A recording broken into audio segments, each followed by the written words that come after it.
Bueno, aquí como ven, lo que nos vamos a centrar ahora un poco es la división territorial. También tocaremos un poco el tema de las jerarquizaciones, un poco lo que sabemos, especialmente para aquella isla como Tenerife, o como la próxima semana veremos en Gran Canaria, porque como dice Hacha, probablemente estas son las dos islas que más información tenemos, quizás influenciadas porque son las islas capitalinas y por lo tanto a lo mejor tienen más financiación, no lo sé. Pero a lo que vamos es que estas son las divisiones territoriales que en teoría existirían antes de la llegada de los europeos, de los castellanos, de la conquista, de la colonización. Muchos de esos nombres se han quedado a día de hoy. Sí. Se han quedado a día de hoy o son, por decirlo de una manera, el apellido de algún, por ejemplo, ahora viendo un Tenerife lo de Abona, que si San Miguel de Abona, que si Arona de Abona, que si no sé. Bueno, y quien sepa de los municipios de Tenerife, Adeje, Icod, Tacoronte, Tegueste, Guimar y Anaga incluso, son nombres que a día de hoy se siguen usando. Sí, por supuesto, por supuesto. Incluso lo de Daute, hay algún, no, no ya como municipio, pero sí hay algunas zonas que tienen esa denominación. Y bueno, lo que nos encontramos es que el hierro no tiene ninguna división. O sea, el hierro es el hierro. El hierro es especialito en cuanto a eso. Pero, por ejemplo, si nos encontramos el caso de La Gomera, cuatro divisiones, que lo que yo he estado mirando también de Hernández Marrero y de Navarro Medero, como ven, Navarro Mederos y Tejera Gaspar son personas que nombramos continuamente pues porque son Básicos para exacto, ver todo este tema. exacto. Pues ellos un poco nos ponen sobre la pista de que el territorio de Orones, es que me trae porque no sé si denominarlo tribu, segmento, bueno, pero el territorio de Orones sería en La Gomera, en teoría, el más importante y esto se basa en que es en ese territorio donde se concentra el mayor número de santuarios o más grandes de santuarios. De hecho, sí, es la mayor concentración de los santuarios más grandes, que tienen que ver, como veremos la próxima semana, con zonas altas de la isla y tal, que bueno, ya entraremos más en profundidad en eso, y que eso le provocaría a ese territorio pues tener ese papel predominante sobre el resto. Ya les digo, como decía Hacha al principio, esto es nosotros sin la seguridad, sino en base a lo que nos estamos informando. Y además hay una cosa que interesa mucho y no sé si te adelantaré demasiado Sí, no, por no, tu no, no, gusto. por supuesto. Siempre suele haber casos por ejemplo, sobre todo Gomera y en Tenerife, o en Achinech, como lo queréis llamar ahora ustedes, en la que varios territorios interactúan entre sí y forman alianzas. Y el caso de La Gomera es muy interesante porque tenemos que, si no me equivoco, eran Agana y Orone un bando, mientras Sí, que exacto. Mulagua y Palán eran otro bando. O sea, sí. aunque el territorio se divida en cuatro, están colaborando de 2 a 2. Sí, ¿Vale? También esto responde a un aspecto social que luego comentaremos, que es muy interesante para mantener un crecimiento poblacional sin ningún tipo de problema, ¿vale? Pero eso ya lo entraremos después, no queremos adelantar información. Para el caso de La Palma, pues nos encontramos que se divide en 12 territorios, aunque no se aprecie tan bien como en las imágenes de La Gomera y de Tenerife. Para aquí, en el tema de la jerarquización, habíamos escuchado en su momento de que podía haber una especie de primos interpares, pero eso lo tenemos ahora mismo muy en duda, ¿no? Sí, O sea, no encontré. Yo he intentado informarme respecto de eso y no he encontrado ningún artículo, al menos dentro de lo que he buscado, no he encontrado nada. Sí, es verdad que sí tenemos claro que hay 12 divisiones, eso significa que hay 12 jefes. Sí, De alguna manera u otra, eso tiene que estar jerarquizado. sí, claro. También es interesante que, por ejemplo, en la isla de La Palma, ¿vale? Si se dan cuenta, hay muchos barrancos y muchas... ¿cómo puedo decirlo? Vamos, que el territorio, ¿vale? Y sus variaciones, Abruptas, son muy abruptas. no, y que delimitan cada uno de los territorios. Es decir, sin entrar y con el poco conocimiento que pueda tener yo, imagínense que de Tijarafe y Tegalgen encontramos un barranco. Pues ese barranco será el que le defina la frontera entre uno y otro territorio. Claro. Es decir, el aprovechamiento del propio terreno para establecer y diferenciar dos sociedades. Y esto no es la primera vez que se ve. Hay muchas sociedades que aprovechan y hacen uso de estas diferencias para generar distintas tribus, distintos clanes. Efectivamente. Y ya para... Bueno, si quieres No, comentar más la Palma, preséntalo. Sí, ya para terminar, pues la isla de Tenerife, que como vemos se dividiría en 9 demarcaciones, 9 territorios. Mensellatos. Mensellatos, En este caso exacto, sí sabemos exacto. que se llaman mensellatos. Exacto. Mensellatos y, por supuesto, sus líderes Mensei. Es verdad que ahora Hacha nos va a contar un poco el mito que hay detrás de esa división, que es muy interesante. Y como decíamos al principio, pues bueno, una cosa que sí quería comentar, claro, iba a señalarles como si ellos me estuvieran viendo el dedo, claro.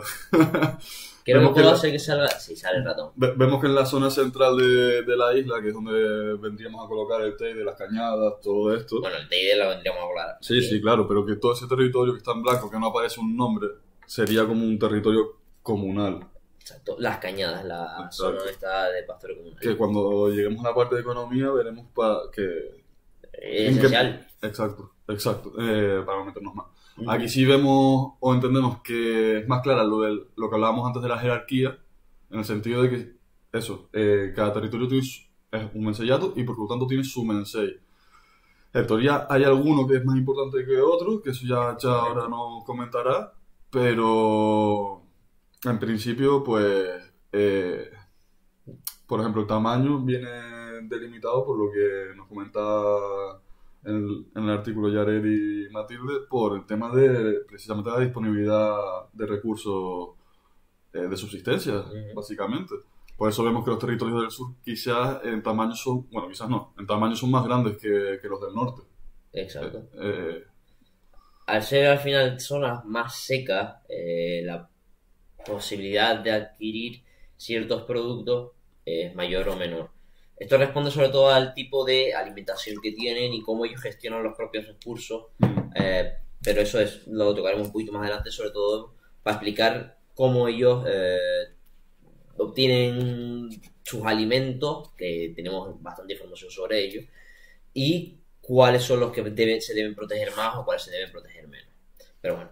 También en ese artículo nos explican que, bueno, no sé si iba también relacionado a lo que podías decir antes de La Palma, de que, mira, te lo voy a leer. Mencionan que cuando el territorio no satisfacía las necesidades del grupo, se optaban por dos vías, la de la cooperación, es decir, que dos grupos entre ellos cooperasen para pues, solventar el problema que estén teniendo, lo que sea, y el de competencia, que básicamente es ir a darse de colleja y un poco esto viene a desmentir lo que decíamos en el primer capítulo, lo del mito del buen salvaje y de que aquí se rompió la paz cuando llegaron los europeos. Al final, en cierta manera, eso lo puedes ver incluso con el tema de la conquista. Sí. No, es algo que no vamos a tocar ahora porque lo vamos a reservar eso para el tema de la conquista cuando lo tratemos y de manera muy superficial. Pero en el caso de Tenerife, se conocen que en el momento en el que llegaron los castellanos, los mensellatos se dividen en dos bandos, que sería el bando de paces y el bando de guerra.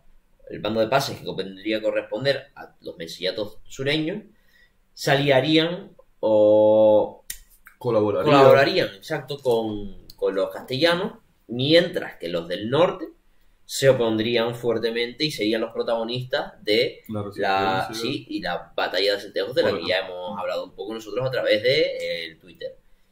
Sí, exacto. Metiéndome un poco aquí en materia y hablando sobre el tema de lo que estamos hablando de los mensellatos en Tenerife, ¿vale? Tenemos también los testimonios de Marín de Cuba, ¿vale? Otro etnohistoriador del que no hemos hablado mucho, y Gómez de Sintra. El primero nos habla de que hay 3 mensellatos exclusivamente, mientras que Marín de Cuba nos habla de que solo hay 2. A ver, esto puede responder, sobre todo el de Marín de Cuba, a la importancia o el papel principal que tenían estos 2 mensellatos. Hay que entender una cosa, Taoro era una de las zonas más ricas de todo Tenerife, es lo que actualmente conocemos como el Valle de la Orotava. Si no recuerdo mal, en Tauro es donde Bencomo. Exacto. Vale. Taoro, No lo voy a el anotar. Mensei, en el momento de la conquista, el Mensei de Taoro sería Bencomo, que es quien lideraría esa batalla de Acentejo. Y esto según lo que nos informan siempre Las las fuentes fuentes históricas. etnográficas y los cronistas. Pero volviendo al tema, Taoro sería el rico y en contraste el sureño más rico podría ser Weimar. Entonces, no sabemos hasta qué punto Marín se refiere a que existen solamente dos menseyatos o son estos dos menseyatos, el de Weimar y el de Taoro, los más importantes y que tienen cierto estatus de primos interpares dentro de dentro de sus alianzas internas, ¿sabes? Más o menos lo que veníamos a plantear con la gomera entre Agana y Orone y Mulawa y Palan. A lo mejor Taoro salía con los del norte y Taoro es el más representativo y es el líder de la coalición, ¿vale?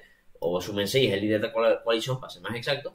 Y lo mismo con Weimar. De todas maneras, tampoco tenemos información sobre esto. Lo que sí, no me acuerdo ahora de exactamente quién era el autor que lo menciona, pero hay una leyenda que nos habla de que Tenerife en primer momento, cuando se puebla, formaba un único reino, un reino exclusivo, que a la muerte de su Mensei se divide entre sus 9 hijos.